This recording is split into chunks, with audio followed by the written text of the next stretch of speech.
The question then tonight is Jesus the Jew, but what sort of Jew? In 1848, Richard Wagner composed his prose sketch for a proposed opera called The Death of Siegfried. Well, little did Wagner realize at the time that his initial plan would ultimately result in 4 huge operas comprising a tetralogy, The Ring of the Nibelungen. Now, if I may compare great things with small, in 1988, when David Noel Friedman and I sipped Sonoma Chardonnay on a balcony overlooking the cove at La Jolla, hard by this very university, and agreed upon a book on the historical Jesus, little did either of us realize that we were talking about a tetralogy as well. I would have thrown myself over the balcony if I had known. Oh, for the blessed ignorance God gives us. So much did we take for granted that my work would comprise only 1 volume that the contract with Doubleday never stipulated that point. Jawohl. No doubt Doubleday has since fired all the lawyers who drew up that contract and has made the precise number of volumes an indispensable clause for any future agreement. But willy-nilly, I am left with 4 books on Jesus of Nazareth. No doubt the 4 evangelists and Carl Jung would be pleased. I am rather pleased by the fact that Volume 3 of A Marginal Jew, Companions and Competitors has just been published last month. All 3 volumes that have appeared, and the 4th and final volume now in preparation, struggle to put together a coherent answer to the question posed by tonight's lecture.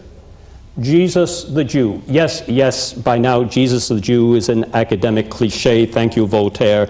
Jesus the Jew, but what sort of Jew was he?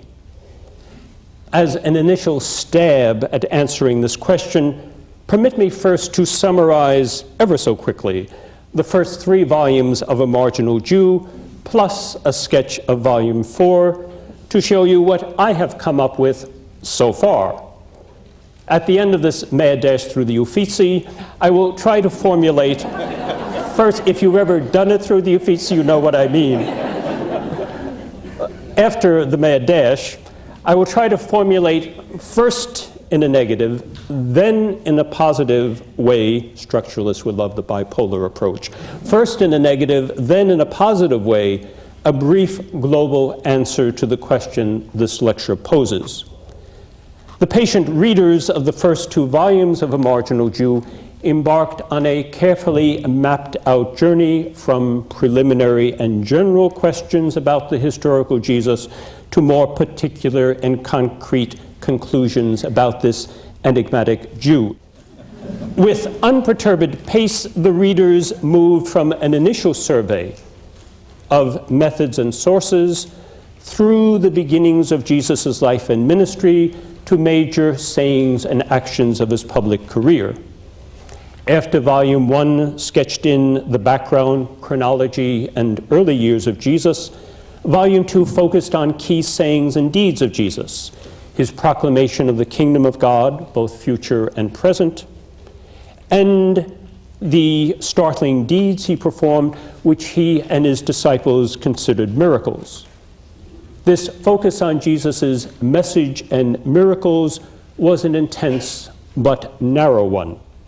With the one exception of Jesus' mentor, John the Baptist, Volume 2 aimed the spotlight squarely at Jesus himself, Jesus alone, das Ding an sich. This preliminary narrow focus in Volume 2 was a necessary step, since the very meaning of the central symbol kingdom of God is disputed, and since Jesus' supposed miracles are certainly the most controversial of his deeds. But by the end of Volume 2, it was high time to widen the circle of light around Jesus. As phenomenology stresses, no human being is adequately understood if he or she is considered in isolation from other human beings.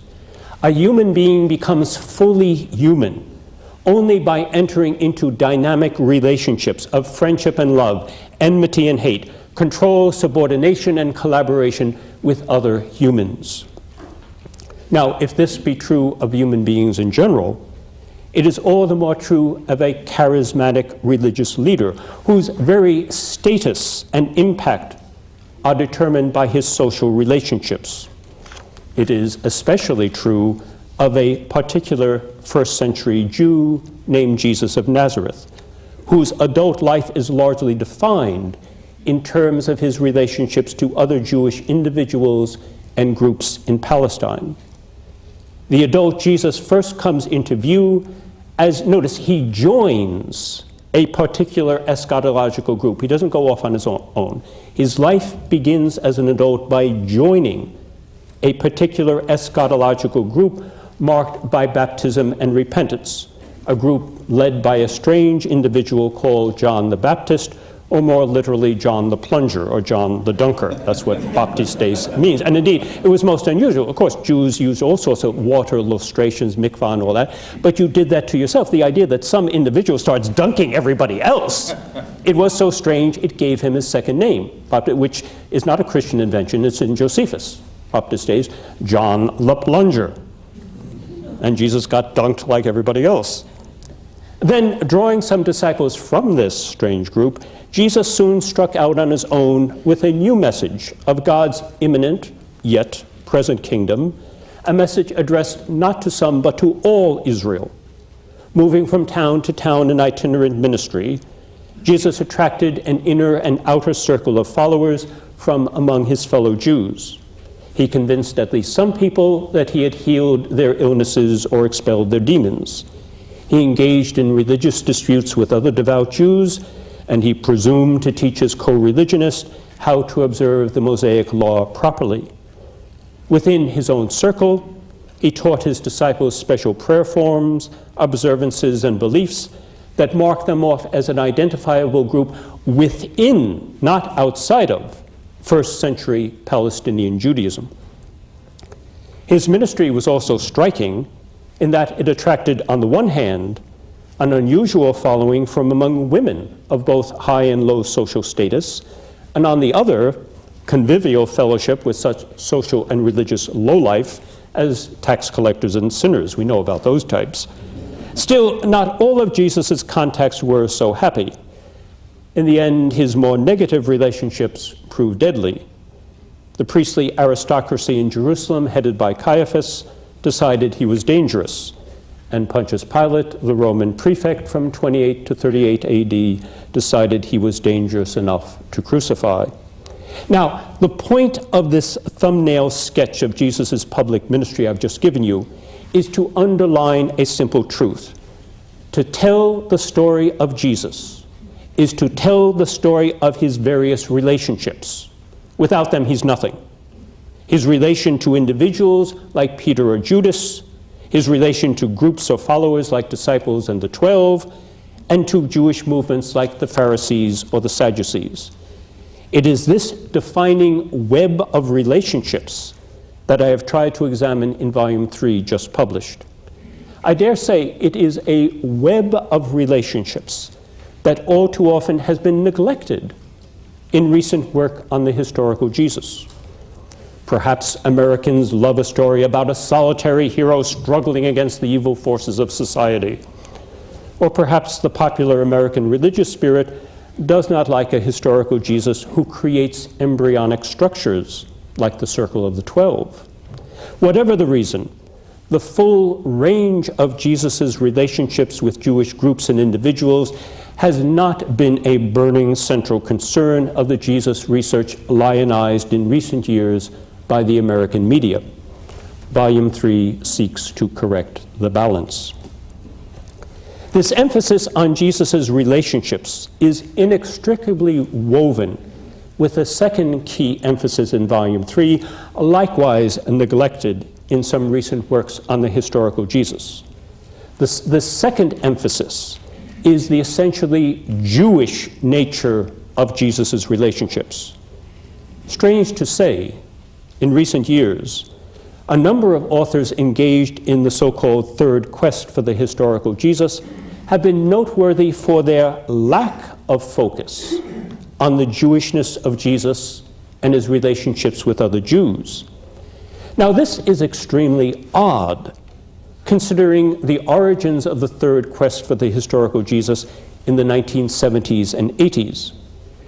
When the third quest was launched, one of the main characteristics that distinguished it from the first quest for the historical Jesus in 19th century German scholarship and the second existentialist quest of the students of Rudolf Bultmann in the 1950s and 60s was its firm determination to take the Jewishness of Jesus with utter seriousness and to situate him squarely within Palestinian Judaism at the turn of the era. Both Gezer Vermesch in England and E.P. Sanders in North America trumpeted this new emphasis with the titles of their books. Indeed, Vermesch's trilogy sounds quite rightly like a Jewish anvil chorus. Jesus the Jew, Jesus and the world of Judaism, and the religion of Jesus the Jew. For his part, E.P. Sanders summarized his entire program with the succinct phrase, Jesus and Judaism, while James H. Charlesworth of Princeton offered the friendly amendment of Jesus within Judaism. Such was the promise of the third quest at its beginnings. It has continued to be honored by some scholars, such as Dale Allison, Bart Ehrman, and Paula Friedrichsen on this side of the Atlantic, and N.T. Wright and James Dunn on the other. Yet, especially among certain scholars now or formerly connected with the Jesus Seminar, emphasis on the Jewishness of Jesus is hardly a central concern. Whether one looks at the more hefty works of writers like John Dominic Crossan and Burton Mack, or the more sensationalistic and popular works of authors like Robert Funk, one finds Jesus the cynic philosopher, or Jesus the generic Mediterranean peasant, or Jesus the social revolutionary, or Jesus the religious iconoclast, largely overshadowing, if not obliterating, the specific first century Palestinian Jew named Jesus.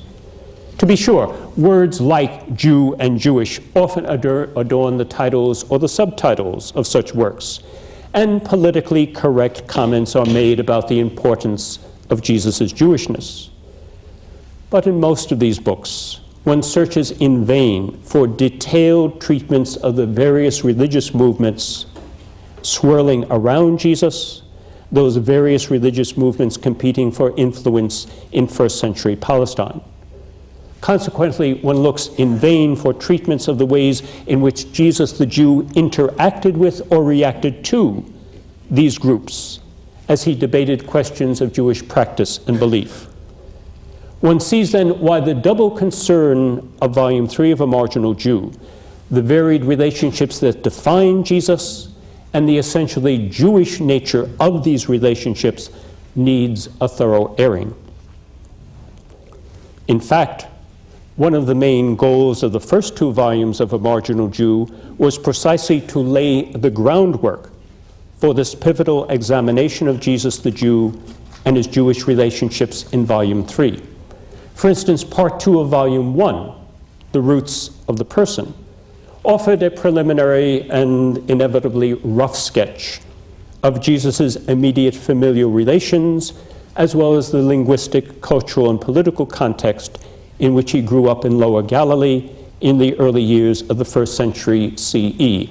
And not surprisingly, I do not find too many Greco-Roman cynic philosophers bouncing around the villages of southern Galilee. In fact, the dirty little secret is cynic philosophy was an eclipse and practically disappeared from the cities of the Roman Empire from the latter part of the first century BCE to the latter part of the first century CE. How Jesus was one when there practically were no ones anywhere else is a mystery I haven't quite plummeted yet. Volume 2 brought the question of relationships into the public ministry by focusing on, first, Jesus' relationship to his mentor, John the Baptist, a pivotal relationship often glossed over. Second, his relationship to all Israel, as he presented himself as the eschatological prophet, proclaiming the imminent yet present kingdom of God. And third, his relationship to a great Jewish symbol, the miracle-working northern Israelite itinerant prophet Elijah, on which he seemed quite consciously to pattern a good part of his ministry. Still, as I've said, despite these initial intimations of relationships that help define Jesus, most of the first two volumes remain focused on Jesus himself. Only with volume 3 do I begin to widen the spotlight to include the Jewish individuals and groups that were interacting with Jesus as he traveled about Galilee and Judea, proclaiming his message of the kingdom and engaging in faith healing. To provide order, hopefully not an entirely arbitrary order, to the complicated tangle of Jesus' relationships, I chose to divide Volume 3 into two parts. Part 1, Jesus' relationships with his Jewish followers of various types, and Part 2, Jesus' relationships with the competing Jewish groups or movements in the Palestine of his day. Part 1 treats Jesus' relationships, conflictual as well as amicable, with his various types of, quotes, followers, and follower itself is a problematic category.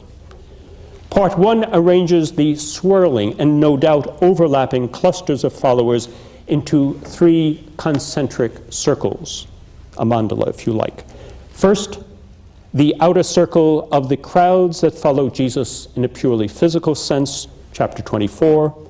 Second, the middle circle of the disciples whom Jesus called to follow him in both a physical and a spiritual sense, chapter 25. And then the inner circle of the 12, the third inner group, specifically chosen by Jesus to symbolize his mission to the 12 tribes of Israel and to share in his mission to all Israel. There was a reason they were precisely 12 in number. Fortunately for us, a few members of the 12, notably James and John, the sons of Zebedee, and Simon Peter, had memorable, if not always happy, personal encounters with their leader. Hence, we can give greater precision and depth to the portrait of Jesus by focusing on his relationships with these key individuals in his entourage in chapter 27. Now, despite bizarre speculation in recent literature about other disciples, like the ever-popular Thomas, Jude, or Judas, we know little or nothing about the other members of the 12.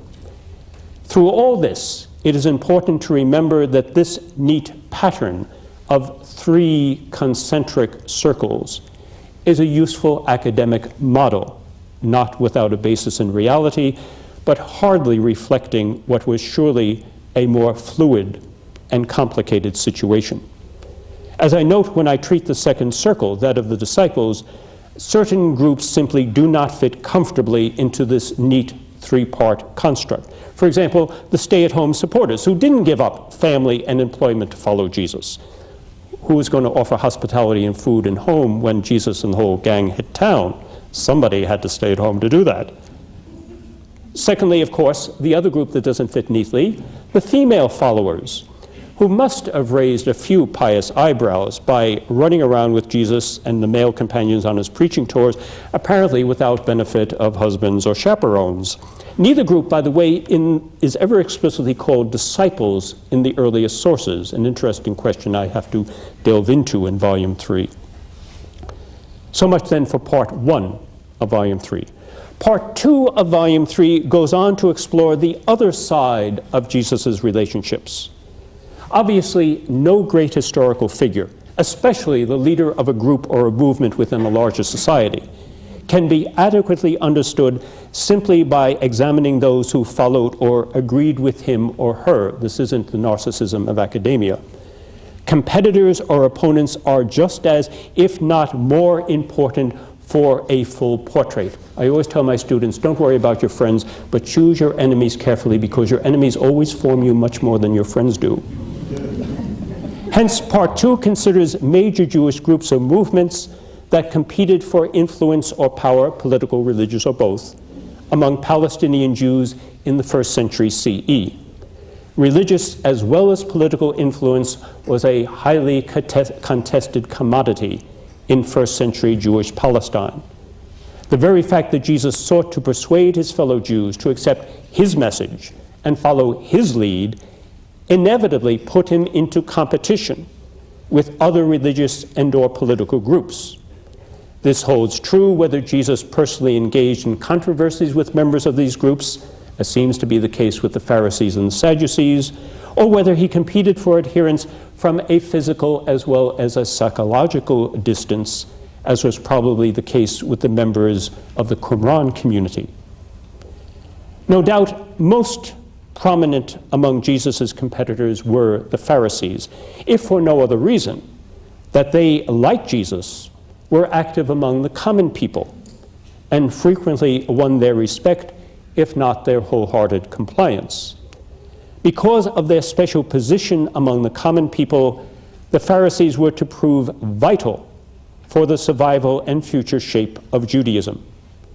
The great problem here, though, is that the exact origins, nature, beliefs, and practices of the Pharisees are a hotly contested area among scholars today, Jew and Gentile alike.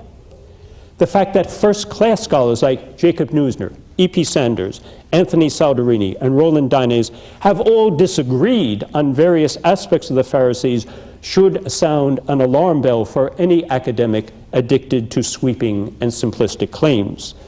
The dirty little secret of New Testament exegesis is that no one is completely sure who the Pharisees were. That doesn't stop me from writing a whole big chapter about them, of course. Someone has to clean up the Augean stables. Hence, to treat the problem of the historical Jesus in his relationship to the historical Pharisees demands a lengthy disquisition into the practices and beliefs of the Pharisees. This quest for the historical Pharisee, which I think is more difficult than the quest for the historical Jesus, takes up a good deal of chapter 28 in volume 3. Chapter 28 also faces the further complication that the Pharisees may have been inserted secondarily into dispute stories in which the original antagonists of Jesus were anonymous. But at least there is a fair amount of gospel material about the Pharisees. Much sparser is the presence of the Sadducees in the Gospels. Now, this only stands to reason, since the rich aristocratic Sadducees, to a great degree of priestly stock and concentrated in Jerusalem, were not actively competing for esteem and influence among the common people in the exact same way the Pharisees were. Hence, they would not have interacted with Jesus as frequently as the Pharisees did.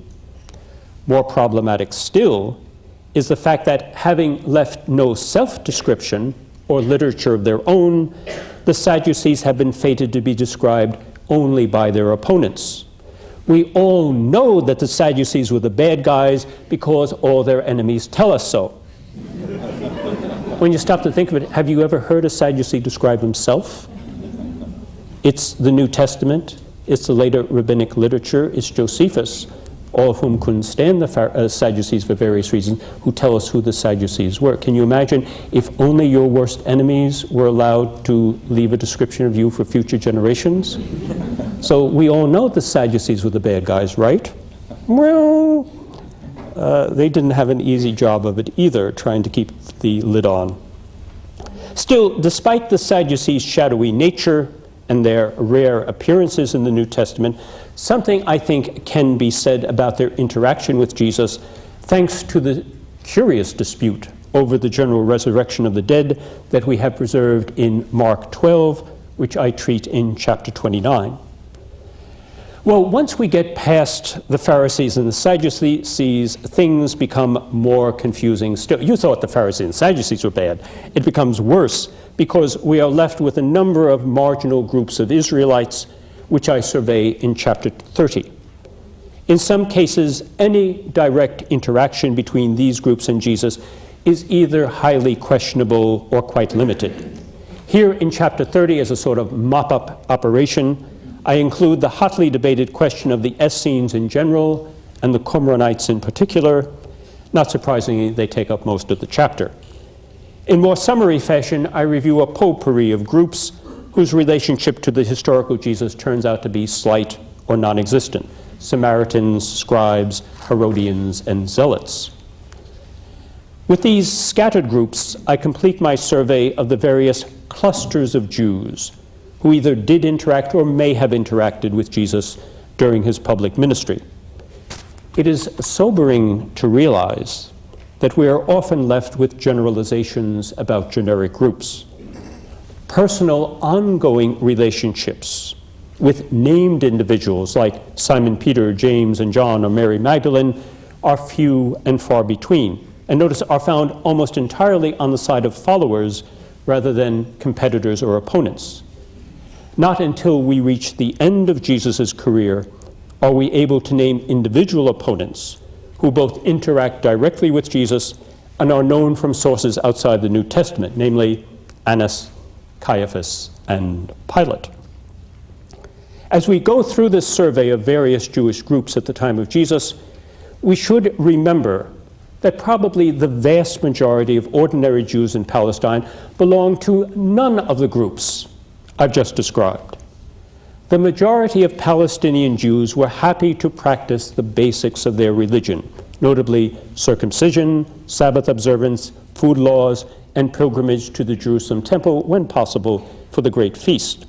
By the way, we should remember, and I'll come back to this later on, we should remember that these feasts were celebrated according to the commonly accepted religious calendar inculcated by the priestly aristocracy, and that the ritual was carried out by the priest in power.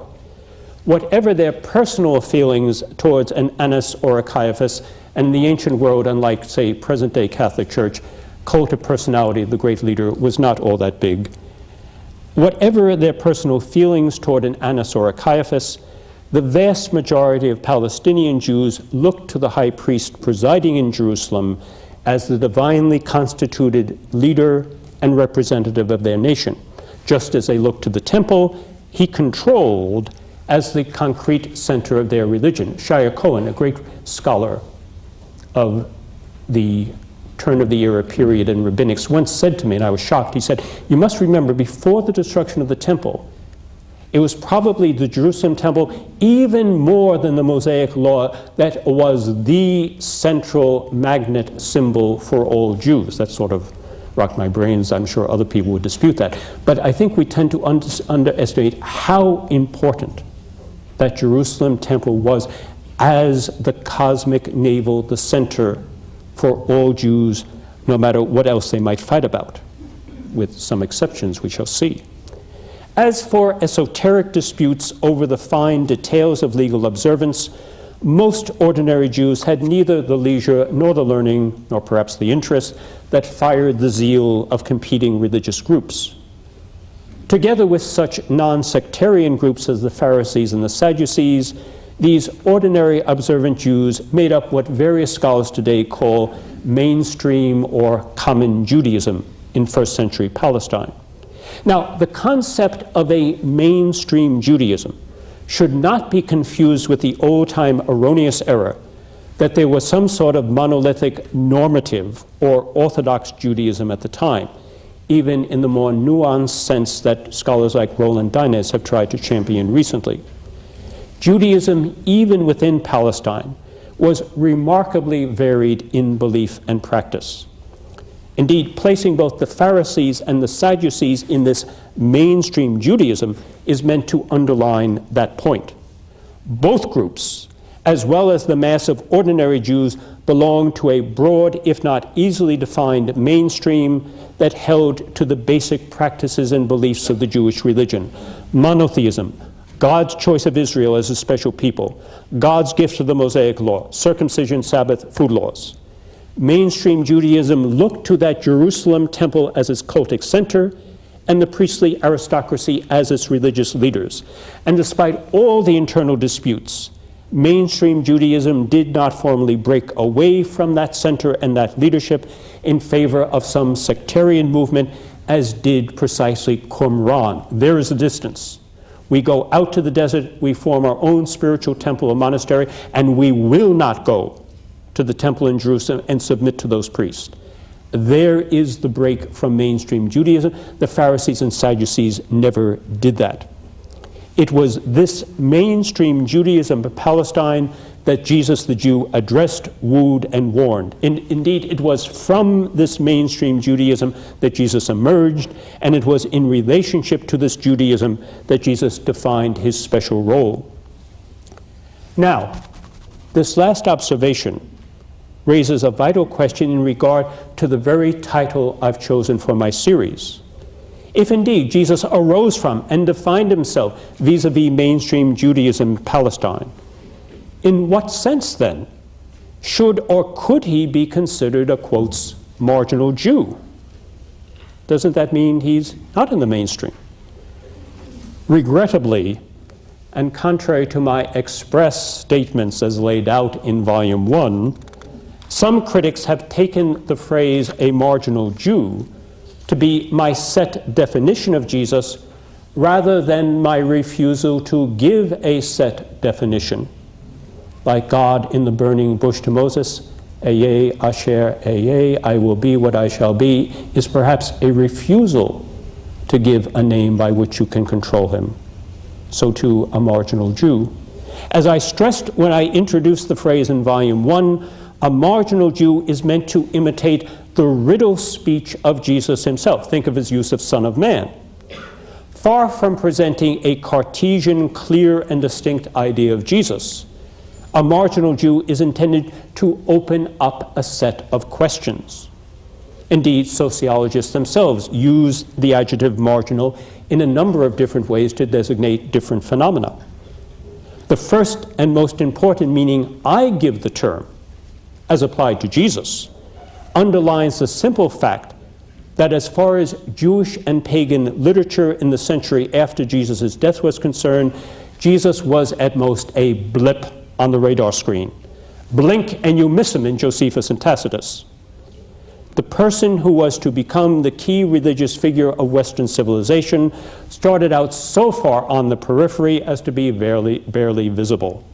That paradox, if nothing else, is what the label marginal is meant to drive home for the reader, especially for the traditional Christian reader, who is used to believing that Jesus is the center and goal of history.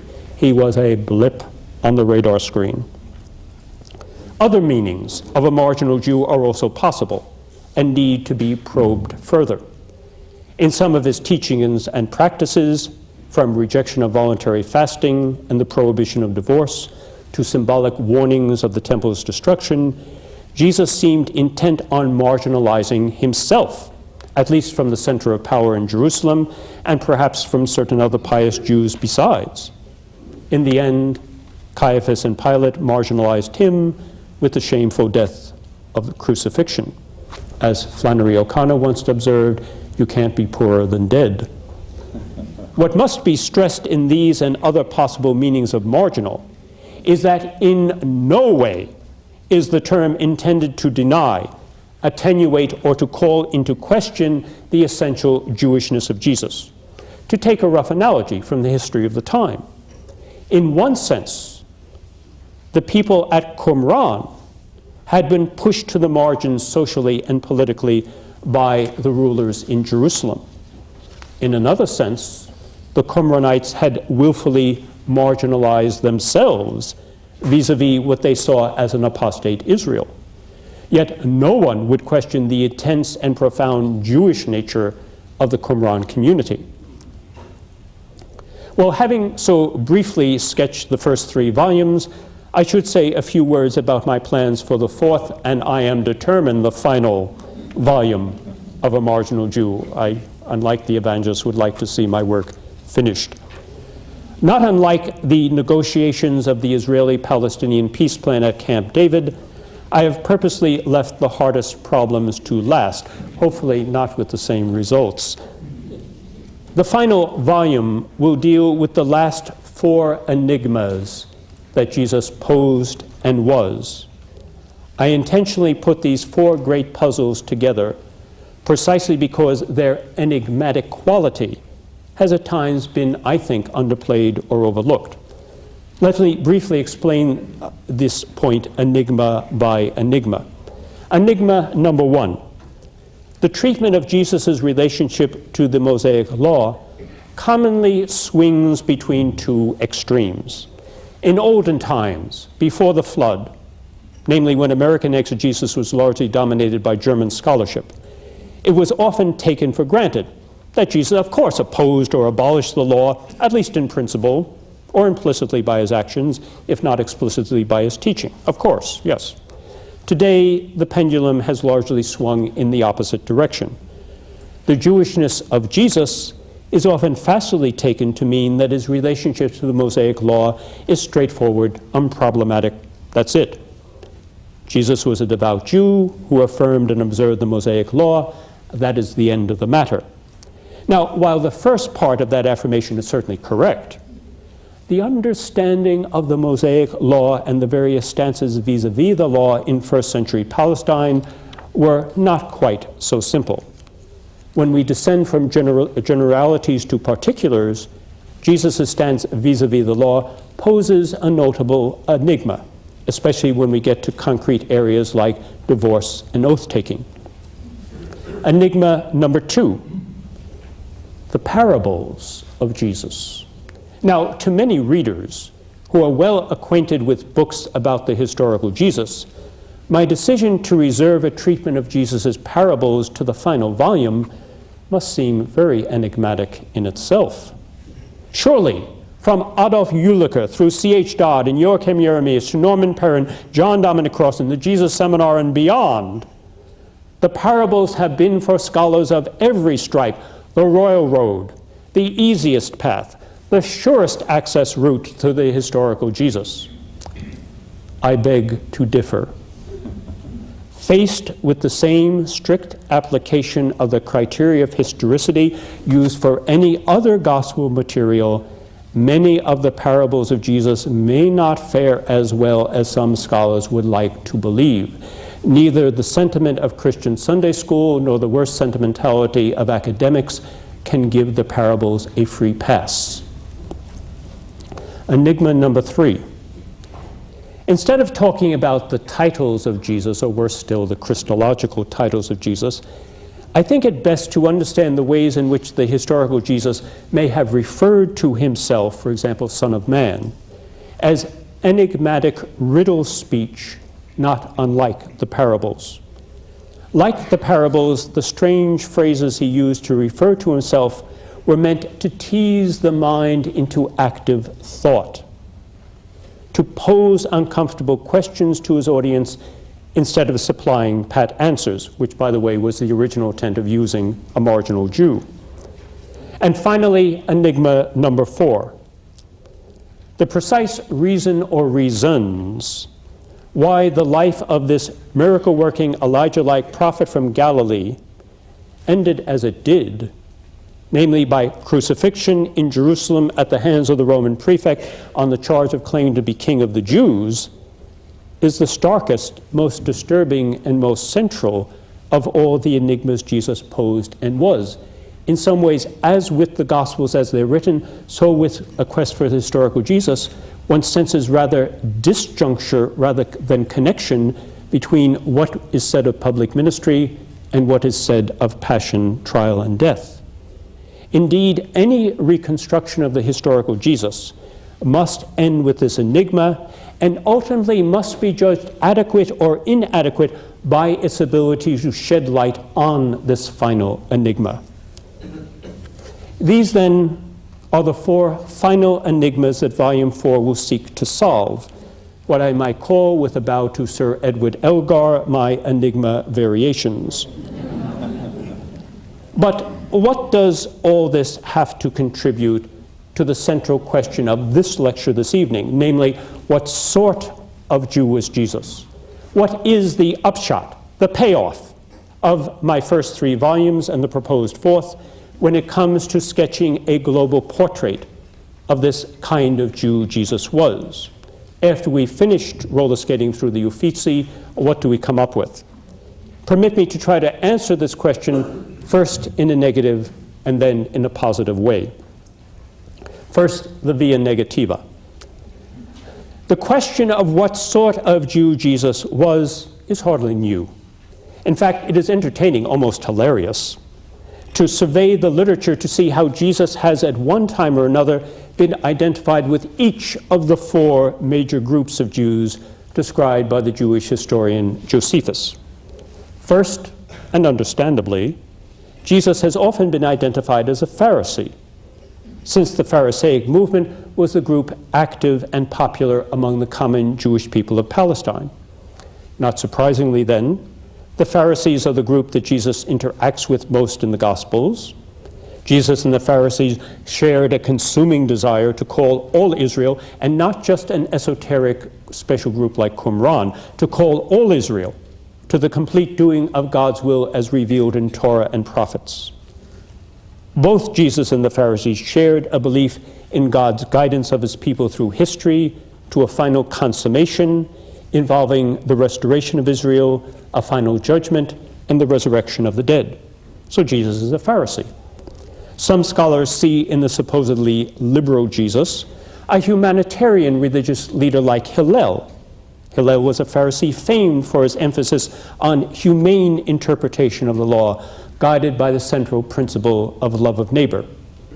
Others instead point to Jesus' rejection of divorce, which would seem to align him more with the stringent Pharisee Shammai. Well, actually, for all the similarities, some deep differences divided Jesus from the Pharisees. First of all, granted the peculiar mix of present yet future eschatology in Jesus' preaching and actions, Jesus implicitly made himself a key figure in the eschatological drama he proclaimed, something that is not true of Hillel, Shammai, or any other Pharisee of which we know. Second, the historical Jesus performed startling deeds that at least he and his followers believed to be miracles, miracles that he interpreted as signs and even foretaste of the end time. Now, while there are scattered stories about Pharisees prophesying or performing other astounding feats, no individual Pharisee before 70 CE was identified in his own time as a miracle worker who performed a whole series of miracles. Third, more importantly, the Pharisees were known for their special legal practices, the traditions of the elders or the traditions of the fathers, which, though not present in the written Torah of Moses, were considered normative. In particular, the Pharisees were punctilious in their observance of legal observances concerning tithing, purity laws, Sabbath, marriage and divorce, and temple ritual. It is on such points that Jesus diverges notably from the Pharisees.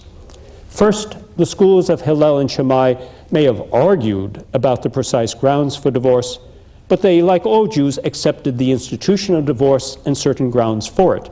It was mentioned in the Torah, it was sanctioned by the Torah. Jesus totally rejected divorce, thus abrogating an important social institution permitted and regulated by the Torah. Second, the Pharisees esteemed and practiced voluntary fasting, while Jesus forbade his disciples to fast. Third, so famous or notorious did Jesus become for his eating with tax collectors and sinners that he was mocked by his opponents as a glutton and a wine bibber, a friend of toll collectors and sinners. Unlike his ascetic mentor, John the Baptist, Jesus loved a good party, or as I always tell the students in Notre Dame, he was a party animal. He would have done well in Southern California.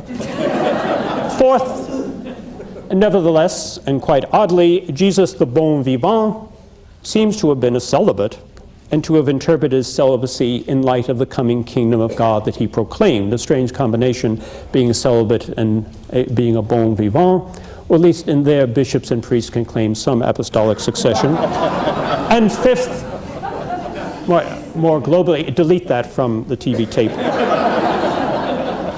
Fifth, more globally, Jesus seemed not to share the Pharisees' concern for detailed study and observance of the fine points of the law.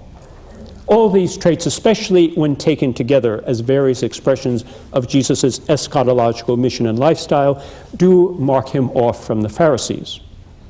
Well, granted Jesus' opposition to various Pharisaic teachings and practices, some scholars have swung in the opposite direction by suggesting, I think strangely, that Jesus belonged to or was at least sympathetic with the Sadducees, After all, they say, the Sadducees, like Jesus, rejected the traditions of the elders held dear by the Pharisees. Sadducees and Jesus agreed in that anyway. Yet Jesus had even less in common with the Sadducees, the group favored by the wealthy and politically powerful aristocracy. The Sadducees were small in number, concentrated in and around Jerusalem, and were made up largely of the priestly and lay nobility.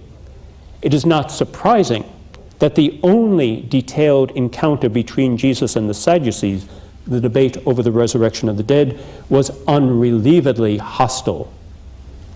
Jesus ends the entire dispute with a statement unparalleled elsewhere, "You gravely err."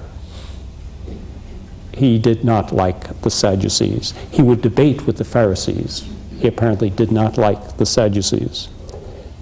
Well, they reciprocated. Annas and Caiaphas, the two priestly leaders involved in Jesus' arrest, were most likely Sadducees, and both Luke and Josephus indicate that after Jesus' crucifixion, persecution of Christian Jews in Jerusalem stemmed largely from the Sadducees, not the Pharisees. Well, what then about the ever-popular tendency in some quarters to make Jesus an Essene, or more precisely, a member of the community of Qumran by the Dead Sea? To be sure, Jesus and Qumran both represent an eschatological mindset within Palestinian Judaism around the turn of the era. Both display a certain mix of already and not yet expectations, with hints of some messianic figure or figures playing a role in the final drama. Interestingly, in matters of sex, Qumran and Jesus both tend toward stringent standards and prohibitions, a trait not usually emphasized by modern American questers. At least some members of Qumran may have practiced celibacy, and both the Damascus document and the Temple Scroll display notable restrictions on, if not absolute prohibition of, divorce. To some degree, therefore, Jesus and Qumran do reflect a common pattern, a fiercely eschatological viewpoint resulting in a fiercely radical ethic. And yet, there are many deep differences between Jesus and Qumran. One prime example is the Jerusalem temple. That's why I stressed it so much before. The Qumranites had withdrawn physically from the Jerusalem temple, which they considered defiled by an illegitimate priesthood, celebrating incorrect rituals according to an inaccurate liturgical calendar. Oy vey, you weren't celebrating the great feast on the proper day. Calendar was everything. While Jesus probably predicted and even symbolically acted out a coming destruction of the temple, what we call the cleansing of the temple, in the meantime, Jesus regularly went up to the temple during the great feast and used the large crowds assembled in the temple courts as a ready-made audience for proclaiming his message to all Israel. As far as we can tell, particularly from John's Gospel, during the great feast, Jesus was present and active in the temple at the very same time everyone else was. Hence, he seems to have followed the type of lunar calendar observed in the temple by the priestly aristocracy and not the solar calendar observed at Qumran. Indeed, in John's Gospel, chapter 10, Jesus is even in the temple to observe the relatively new, minor, and very Hasmonean feast of Hanukkah. The only time Hanukkah is mentioned in the New Testament is when Jesus is observing it in chapter 10 of John's Gospel. Noticeably, it's mentioned, but he's talking within the portico of Solomon, the only time that's sort of mentioned, because it's Hanukkah, December winter season, the rains are there. So he at least knows enough to get out of the rain, even though he's an eschatological prophet. He's walking in the portico of Solomon instead. The great mistake of Jesus' seminar, so much Jesus, they throw out John's Gospel a priori. He knows what Hanukkah is, he knows when it's celebrated, he knows what the weather is like in Jerusalem and which portico Jesus would be under, and you throw out John's Gospel. He knows more about the typography of Jerusalem, the temple, and the feast than the three synoptic Gospels put together. The folly of the Jesus seminar in that one act speaks volumes. So this regular attendance of the Jewish feast on the dates of the commonly accepted calendar is a weighty indication that Jesus arose from and operated within mainstream Judaism as opposed to some sectarian or esoteric movement such as Qumran. As for the details of legal observance, the Qumranites and even the Pharisees look lax by comparison. Whether one considers the rule of the community, the Damascus document, or the so-called halakhic letter, the Qumranites evince an intense, some would say obsessive concern with purity rules and other detailed laws reaching into every corner of daily life. Jesus, in contrast, is concerned that detailed purity rules not overshadow what he considered the truly weighty elements of the law, summed up as love of God and love of neighbor. While he observed the Sabbath, going regularly to the synagogue, perhaps a relatively recent institution in Palestinian Judaism, Jesus takes what we moderns might call a liberal and humanitarian view of Sabbath observance. He certainly keeps Sabbath. The idea of Jesus abolishing the Sabbath is nonsense. It's a question of how you keep it. What is perhaps more telling, though, is the glaring absence from the Gospels of the vast majority of legal concerns treated at length in the Qumran documents. Far from being concerned about the minutiae of purity rules, Jesus was known for his frequent dining with the social and religious lowlife of Palestine, the very people who embodied the antithesis of the scrupulous purity observed by the Qumranites at their communal meals. When it came to interpreting the scriptures, Jesus, the woodworker from Nazareth, who may or may not have been literate, displays none of the careful, punctilious, scribal picking over of text, and none of the clever searching out for proof text seen in the documents of Qumran. Indeed, Jesus' pronouncements on the Mosaic Law have a certain ad hoc quality to them. They are grounded ultimately in his implicit claim to authority as a charismatic prophet, an authority summed up in his famous introductory and peremptory formula, "Amen, I say to you. It's so because I say it so." No doubt you have professors who say the same thing. Jesus said it on somewhat higher grounds. One can see why, then, the documents of Qumran never mention Jesus, and Jesus never mentions Qumran or the Essenes. Jesus and the Pharisees at least inhabited the same religious universe. Jesus and Qumran did not. One is reminded of Otto von Bismarck's doubts about the likelihood of war between a great land power like Germany and a great naval power like Britain. Von Bismarck said, "A land rat and a water rat, where would they fight?" So that's why there is nothing about Jesus and Qumran in the New Testament. Well, as long as we're talking about fighting, why don't we throw in the good old Zealots? To be sure, the Zealots remain popular in Hollywood movies, TV series, and historical fiction in Southern California in general, but most serious scholars have long since given up on them as the group to which Jesus belonged.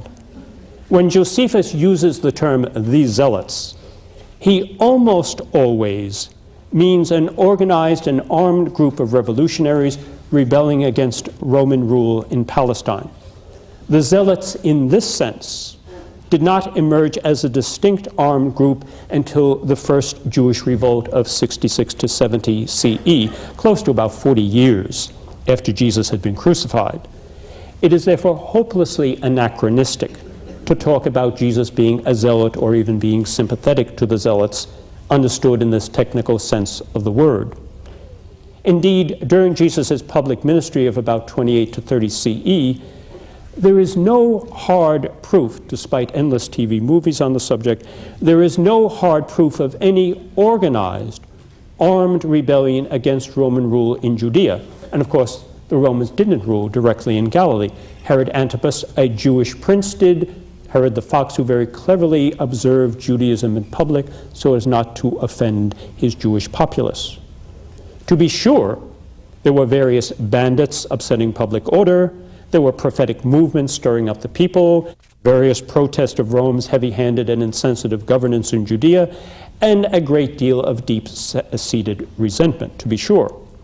Nevertheless, while Pontius Pilate was prefect of Judea for the extraordinary long tenure of 10 years, he was either the longest or second longest reigning governor in Judea during that whole period. Despite his 10-year-long reign, one can count on one hand the number of significant protests and demonstrations of passive resistance by large crowds of Jews, and not one single case of organized armed rebellion. Pilate, the Roman prefect, and Caiaphas, the Jewish high priest, working probably for the most part in hand and glove, knew how to keep the show on the road and the lid on the province. To be sure, numerous Jews were zealous for the law in the broader sense of being scrupulous in keeping the law themselves and being willing to use a little strong-arm tactics to keep their fellow Jews in line. Simon the Zealot, one of Jesus' chosen 12 disciples, had apparently been a zealot in this sense. But entering into the circle of Jesus' disciples meant for Simon entering into fellowship with dubious characters like Levi, the tax collector, whom Jesus had also called to discipleship. One wonders what zealous Jews like Simon thought of the women followers who accompanied Jesus and his male disciples on their journeys through Galilee, apparently without benefit as chaperones. Jesus' traveling entourage was a very mixed bag, and the superzealous would have not felt very comfortable even before they heard Jesus' command to love one's enemy and turn the other cheek. Well then, having defined Jesus negatively by excluding all the groups often used to pigeonhole him, how then are we to define Jesus by a via positiva? Speaking positively, what sort of Jew was Jesus? The very fact that our process of elimination has disposed of all the neat categories regularly trotted out underlines the basic problem, indeed the basic mistake, namely trying to fit Jesus the Jew into one of the clear categories supplied by Josephus, which may be artificial even in Josephus. What makes Jesus so hard to pin down is that he apparently combined so many different job descriptions within a short-lived 2-year ministry. Let me conclude then with a positive thumbnail sketch of this enigmatic Jew in all his complexity. Emerging from an obscure, ordinary life as a woodworker in the small hill town of Nazareth in southern Galilee, somewhere around the year 28 CE, Jesus accepts the eschatological preaching and baptism of John the Dunker. After staying for a while in the circle of John's disciples, Jesus moves out to create his own movement with his own disciples, some of whom apparently came from John's circle. You can read some tension there in John's disciples thinking Jesus has stolen John's thunder. John gave him the big start, and suddenly Jesus is hogging the stage. In addition to his disciples, indeed, Jesus takes from John both John's eschatological message and his baptism. Indeed, I think John's Gospel, chapter 3, is right there. So pivotal was receiving baptism for Jesus himself. He continued to practice it in imitation of John. You can see why John's disciples would be a little bit upset. Nevertheless, certainly he did all this with some notable changes. While never totally giving up the sterner elements of John's warning of coming judgment, another aspect usually soft-pedaled today, Jesus does shift the emphasis to the good news of God coming as king to regather, heal, and save a scattered Israel. That is what the kingdom of God really means. God is coming in power to save his people finally, definitively. This message is made concrete in Jesus' activity as faith healer and exorcist, which also marks him off from John the Baptist, who never claimed to perform any miracles. Now, when one combines Jesus' reputation for performing a whole series of miracles with his reputation of being an itinerant prophet from northern Israel, proclaiming the regathering of the 12 tribes in the last days, the most likely conclusion from the background of Jewish scriptures and intertestamental literature is that Jesus presented himself to his fellow Israelites as the Elijah-like prophet of the end time. His message, his supposed miracles, his table fellowship with tax collectors and sinners, his stress on mercy and forgiveness for all Israel, not only pointed to the coming kingdom of God, but also in some sense made it already present in people's lives and experience. If by the finger of God I cast out demons, then the kingdom of God has already come upon you, in the fact that these poor, tortured Israelites are set free from bondage right now. His choice of an inner circle of 12 disciples, his formation of them with distinctive observances, prayers, and teaching, and his sending them out on limited mission, implemented in an initial, symbolic way his eschatological vision for what Israel was to be. Yet, I must admit, other elements of Jesus' activity do not quite fit the model of the Elijah-like prophet of the end time. As might be expected of any sort of Jewish religious leader and teacher at the time, Jesus was concerned about the proper interpretation and practice of the Mosaic law. He presumed to teach this interpretation of Torah to his fellow Jews, despite his lack of any great formal education. Now, not surprisingly, this intensely, quintessentially Jewish reality of Jesus teaching halakha, Jesus teaching legal decisions and concrete legal practices to his fellow Jews, has been especially neglected by many Christian questers for the historical Jesus. Their traditional theological dichotomy of law and gospel, and their desire to align Jesus with Paul on the basis of this dichotomy, has blinded many of them to the quintessentially halakhic teaching and debates of Jesus. Now, this is not to say that grasping the contours of Jesus' halakhic teaching is easy. It is not. This halakhic teaching strikes one as a tension-filled combination. Emphasis on love, mercy, forgiveness on the one hand, and a call to a rigorous, radical, costly doing of God's will as revealed in the Torah on the other. By the way, let it be stated in no uncertain terms that it is nonsense to talk about Jesus the Jew abrogating or annulling the Torah. The Mosaic Torah is the given, the sacred canopy under which Jesus and every other devout Jew lives, seeks, and debates God's will. All the more strange, therefore, that at times this radical insistence on doing God's will completely, without compromise, seems in practice to lead to an abrogation not of the Mosaic Torah, but of some individual practices permitted or enjoined by the Torah, for example, divorce and oath-taking. Now, how this all fits together in Jesus' mind, if it does fit, is very hard to say. His uncompromising views on Torah, temple, and other key elements of Jewish practice and belief no doubt led to tension with many devout Jews, not just the Pharisees.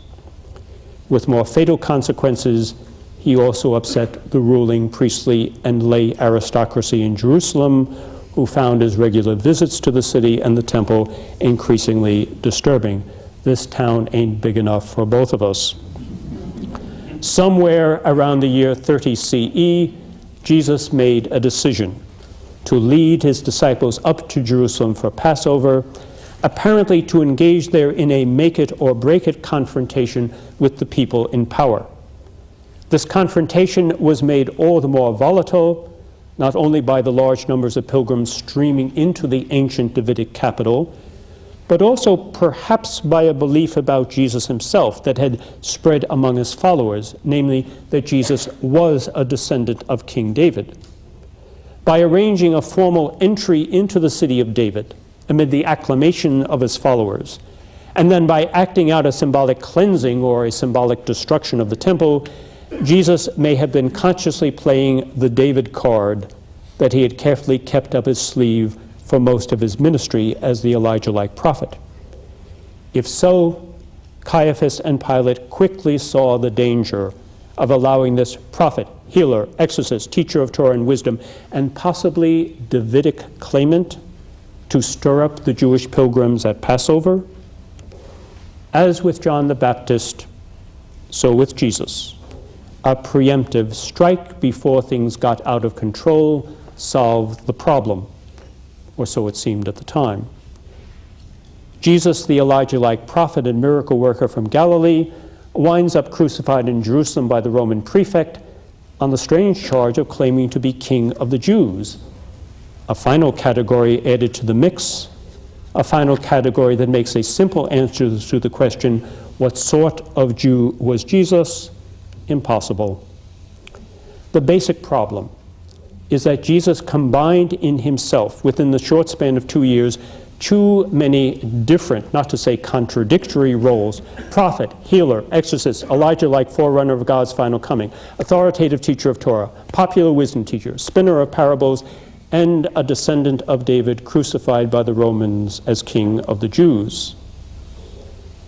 In what sense does any or all of this make Jesus unique from a historical as opposed to a faith perspective? In my opinion, the label unique is all too quickly and questionably applied to Jesus by scholars to describe this or that particular aspect of his teaching or activity. One cannot help but suspect here a crypto-theological claim masquerading as a historical claim. But I think we can apply the label of unique to the total configuration of interlocking parts making up the enigmatic whole that is Jesus.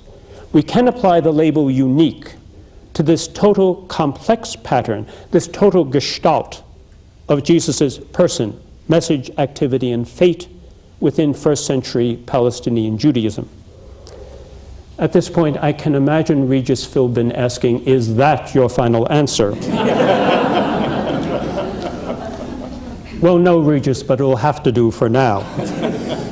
And my interim answer is not a case of theology pretending to be history.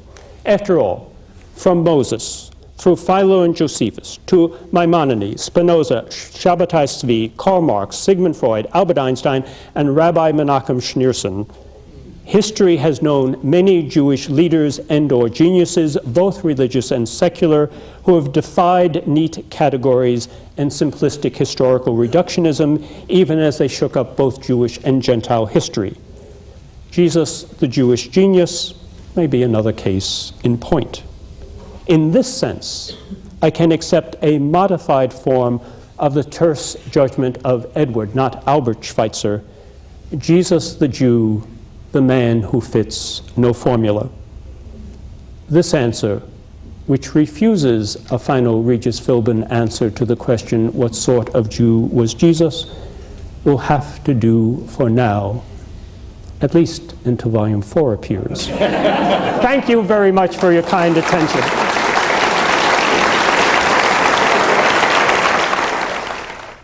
Professor Meier has agreed to answer some questions. So if you please raise your hand, we'll see if we can recognize you. This gentleman? Father, you mentioned that Jesus was probably celibate. Could you share with us a little bit about what evidence there is of that? And how unusual would it be for a nice Jewish boy like him in his 30s to be single in those days? Right. Would that be exceptional? Yes. To repeat the question, I was asked to repeat the question for the sake of the whole audience, namely that I suggest in the talk, and I do elsewhere in my books, that Jesus was probably a celibate, and indeed that raises a very specific question. What are your grounds for thinking that, and how unusual would that be within first century Palestinian Judaism? Actually, there is a whole section in Volume 1 of Marginal Jew where I go through all the various categories of Jesus growing up and his background. Was he literate? What was his family like? His status as a layman, not a priest. And in that whole series of questions, I treat the question of, was Jesus married? And the intriguing thing there is, watching the history of that for most of Christianity, and indeed, hilariously, even when you get atheists or agnostics treating the historical Jesus, it's sort of taken for granted, well, of course he was celibate. And indeed, it is only, shall we say, in American academic circles that perhaps since, is it by accident, since about the 1960s, that some people came forward saying, nonsense, any good Jew at the time would have been married, and you're arguing from silence, we're rather to presuppose that Jesus was married. And my answer is, first of all, in one sense you're perfectly correct, insofar as, intriguingly, the sources are totally silent about the question. And therefore, either side, it's not that one side is arguing from silence, the fact is, any position you take is an argument from silence. And of course, the question therefore is, what does silence betoken? If indeed, on one hand, George Bush gets up at a podium and is totally silent about my lecture this evening, that may betoken one thing, namely that he neither knows or cares about it. If indeed he gets up at the podium tonight and never mentions the war in Afghanistan or anthrax, that betokens something else. Silence means something or doesn't mean something in a particular context. And therefore the question is, what is the context in which we are to read the silence about Jesus' married status? Now, the one approach that would argue, well, of course he was married, is, well, the context, of course, is the Judaism at the time. And of course, as you just said, it would just be taken for granted, of course, that indeed a good religious man in particular, read the later rabbinical literature, and is, of course, the first commandment given to the first man and woman in Genesis 1 is be fruitful and multiply. That is the first command. He who does not marry is as though he had committed murder of the whole human race. Certainly, but the question is, excuse me, I just quoted rabbinic literature from some centuries later. What is the context of Jesus' time? Was celibacy known at all in the Jewish tradition of the time? It was, of course, as it is today, as it is almost at any time, obviously a very unusual vocation, obviously, for all its beauty, not the choice of the majority, for whatever reasons. However, there is a certain, shall we say, minority tradition within Hebrew Scriptures, intertestamental Judaism in the time of Jesus, for a religiously grounded celibate state. The first prime example, of course, in the Hebrew Scriptures is Jeremiah, who did not find it exactly a joyous vocation. Apparently, it seems rather with the typical idea of prophetic symbolism, living, you just don't speak prophecy, you live it out. Isaiah runs around naked, symbolizing the coming captivity. Ezekiel lies on a side, mute, etc. And for Jeremiah, the sign of the end of business as usual, the crashing conclusion and shattering of the whole nation, the personal and corporate disaster of the nation was his own celibacy. Notice a rather negative prophetic sign at the time. By the time you get to the time of Jesus, intriguingly, we could go on greater length, both in the Greco-Roman world in general, and then within Palestinian Judaism in particular, there are some individuals, as I say, it never exactly caught out as mainstream, but some individuals apparently who, at least we can infer, I think, live celibate lives. There is, for instance, this rather strange prophet by the Jordan, Banos, that Josephus claims he ran off to and spent some time with. And this person lives apparently as a solitary in the Jordan Valley, reminding you very much of John the Baptist in the very stark ascetic life he leads. And indeed, of course, John the Baptist himself at least would strike, again, it's an argument for silence, but from everything we know about John the Baptist, it would have been a very strange married life. Likewise, while maybe she would have liked wild honey, but the grasshopper bit would have been a bit much. Darling, what are we having for supper tonight? With the question of Qumran, it gets more difficult. Josephus himself, as so often Josephus, you read him carefully, it gets confusing and contradictory at times. But when Josephus gives his longest description of the Essenes, and it's interesting, they're the group he always lauds the most. He claims to be a Pharisee in his later autobiographical life. I think he's lying in his teeth.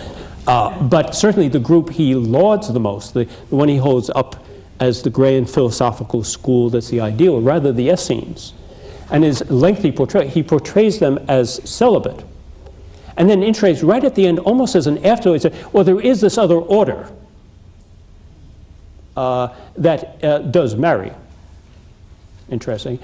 And intriguingly, from, say, Pliny the Elder, we get a similar statement about this group by the Dead Sea that is almost miraculous because it neither marries nor gives birth, and yet it never increases or decreases at all. Rather remarkable thing. And then Philo doesn't speak certainly of Qumran, but the strange mystical group of Therapeutae in Egypt, if they're not a purely abstract construct, if he is representing some group. And most scholars today seem to think he's, however idealized, talking about some group. They too, interested both men and women in his presentation, are celibates. So notice the intriguing thing here is I find you have a pagan Roman historian, Pliny the Elder.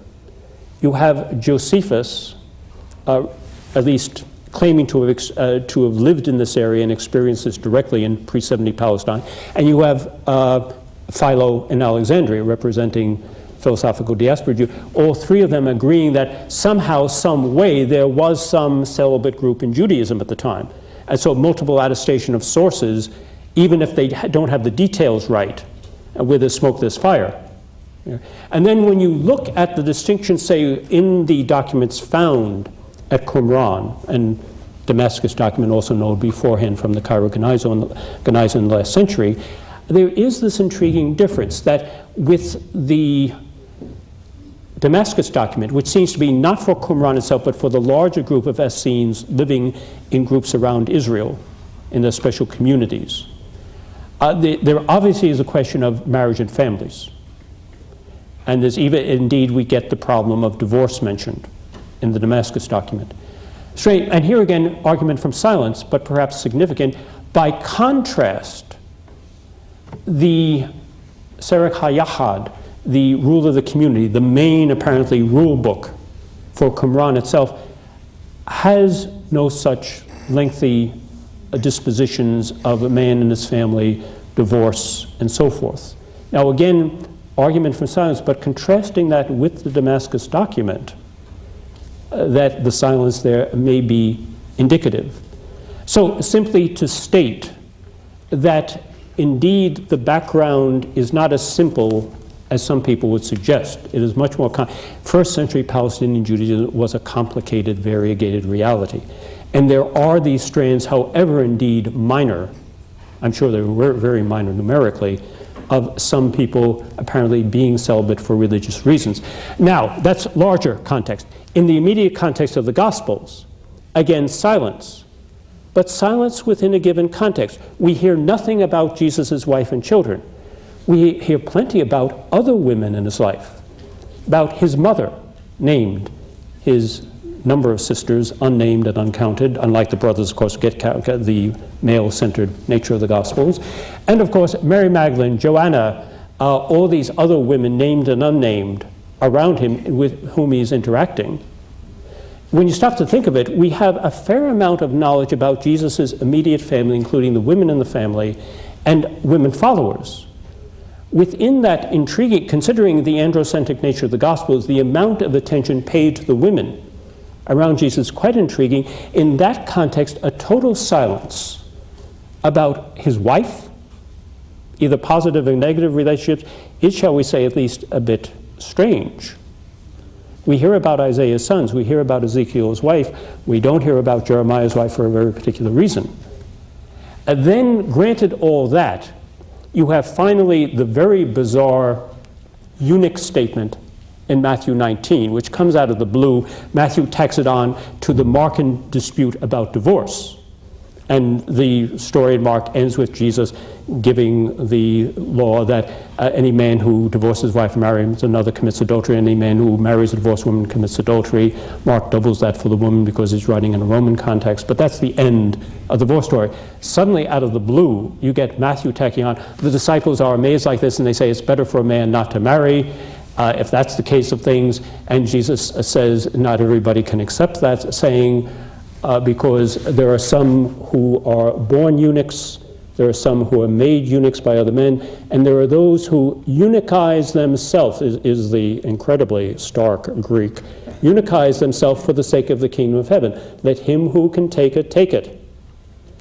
And of course, I mean, that saying comes out of the blue, goes nowhere, intriguingly is never echoed or represented in any tradition in the whole of the New Testament.